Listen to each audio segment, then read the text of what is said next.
So, usually when you hear the word identity politics, um, it's being used in the negative by people on the left and especially on the right. Um, and what I've always thought, and I've said this before, is that what you're really referring to when somebody says like, "Oh, identity politics isn't that," usually what they mean is what they're against isn't identity politics by itself as an idea. What they're against is identity politics being weaponized for dishonest means. And those are two different things. Those are just two very different things. Identity politics on its own is just the idea that different groups of people who face different struggles organize and form alliances, and they make those issues known. That's what identity politics is. That in and of itself is not a bad thing. That's a good thing. That's totally a good thing.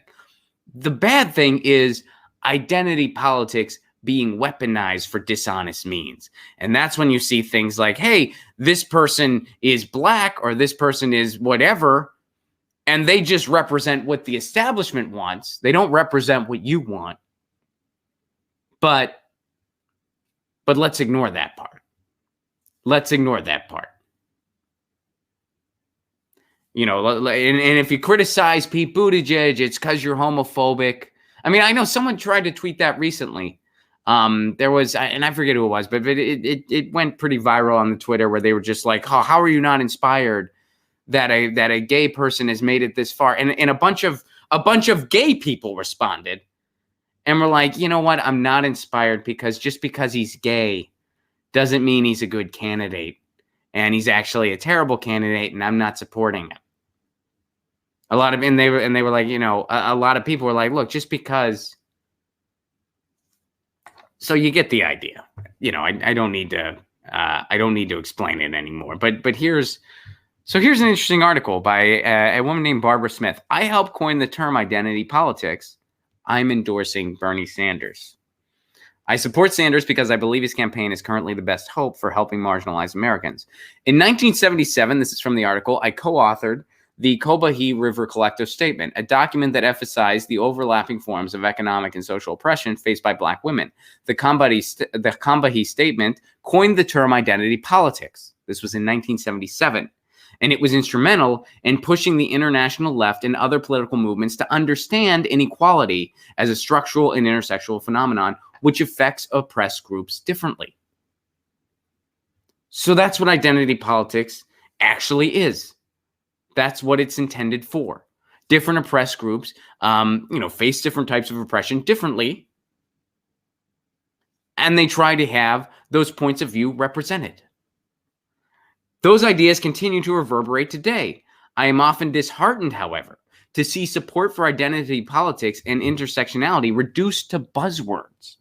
I am supporting Bernie Sanders for president because I believe that his campaign and his understanding of politics complements the priority that women of color defined decades ago. In other words, identity politics, the idea, does not just mean that you have different groups of people, different representatives from different groups of people, different races, ethnicities, religions, and so forth, that all serve the same agenda. That's not what identity politics means. It doesn't mean, well, we have a black neoliberal and we have a gay neoliberal and we have a Muslim neoliberal and we have that. That's not what that means. That's not what identity politics actually is. That's called weaponizing identity politics for dishonest means. And that's what the Democratic establishment does. And here's more from this article. I was born into Jim Crow in 1946. The country I grew up in, with few exceptions, was brutally committed to keeping people like me in their place. This is from the article. This is Barbara Smith speaking. My family were among, it'd be kind of funny if somebody just came into this show now and they didn't realize what I was talking about and they thought that was me. It's speaking firsthand, I was born in 1946. And they're like, dude, I don't think you were. Anyway, I was born into Jim Crow in 1946, says Barbara Smith. The country I grew up in, with few exceptions, was brutally committed to keeping people like me in their place. My family were among the courageous African Americans who participated in the first wave of the Great Migration after the First World War. At the same time that I was growing up in Cleveland, Bernie Sanders, who was a few years older, was growing up in Brooklyn. He noticed some of the paradoxes and injustices that I did and came to a similar conclusion. We needed to get involved. Because there's little understanding of the terrifying conditions of the mid-20th century U.S. apartheid, some people dismiss Sanders' involvement in the civil rights struggle as insignificant, or think that many white people at the time supported black liberation and human rights. Far from it.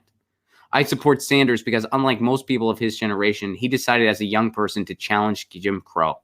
I wonder if other candidates can say the same. Well, Joe Biden sure as hell can't. Sanders has devoted most of his life to social movements. He has shaped them and been shaped by them. He understands that the most substantial and meaningful change comes from the bottom up, not the top down. The Civil Rights Act of 1964 and the Voting Rights Act of 1965, to name two examples, would not have happened without the movement organizing. The Vietnam War ended because a mass movement finally forced the political establishment to end carnage. Sanders and I were in that movement too. At least 140 people in the United States live in poverty or do not have enough income to cover their family's basic needs of food, housing, and healthcare. Women, people of colors, members of the LGBTQ plus community, people with disabilities, children, and elders are disproportionately part of this 140 million. Some critics have questioned whether Sanders is concerned about the specific ways that people with varying intersecting identities express oppression. As a black lesbian feminist who has been out since the mid-1970s, I believe that among all the candidates, his leadership offers us the best chance to eradicate the unique injustices that marginalized groups in America endure. In 2016, I served on the LGBTQ steering committee for the Sanders campaign. I am even more excited to support him now. And keep in mind when you say Bernie bro, these are the people you're marginalizing.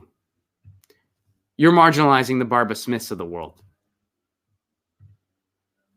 Someone who has been a black feminist activist for decades and decades now, and who was born into Jim Crow in 1946.